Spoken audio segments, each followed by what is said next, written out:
ও দিদি গো, দেখলে কেমন তুমি খেল। জয়গুরু দিদি, তুমি 30% খেলের কথা মনে রাখলে আর 70% খেলের কথা তুমি একদমই ভুলে গেলে। 30% পাওয়ার যদি এত হতে পারে, তাহলে 70% পাওয়ারটা তুমি কি ভুলে গেলে? ও দিদি গো, দেখলে কেমন তুমি খেল। 70% খেল। দিদি তুমি কি এত অঙ্ক কাঁচা? 30% পাওয়ার এত, 70% পাওয়ারটা যে কত হতে পারে সেটা কি তুমি বুঝতে পারলে না? দিদি আফসোস রয়ে গেল তোমার জন্য।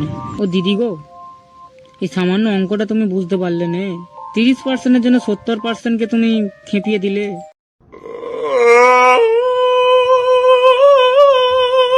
তুমি দিদি আর ফিরে আসবে তো? তুমি দিদি ফিরে আসো, এটাই আমাদের কামনা। কিন্তু দিদি আমার মনে হয় না যে এই 70% তোমার কাছে আর ফিরে যাবে। তোমার কাছে যে অত্যাচারিত হয়েছে, তোমার ওই যে বড় নেতা জাহাঙ্গীর খান পুষ্পা, ঝুঁকেগা নেই, পুষ্পা নিজের নামটাই উইথড্র করে নিল। সময় কি কখনো দিদি এক যায়? এক সময় শুভেন্দু অধিকারী মাননীয় আমাদের মুখ্যমন্ত্রী, সেও কিন্তু বিরোধী ছিল, কিন্তু নন্দীগ্রামে তার সংগঠন ছিল। আপনি মুখ্যমন্ত্রী থাকাকালীন আপনাকে হারিয়েছিল, তার মানে মানুষ তাকে ভালোবেসে ভোট দিয়েছিল।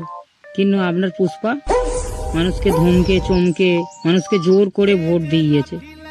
আর আজ পুষ্পা কোথায় গেল?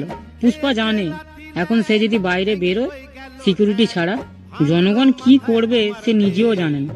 তাই সে নামটা উইথড্র করার কারণ অনেকে অনেক কথা বলছে। ও দিদি গো, দেখলে কেমন তুমি খেল।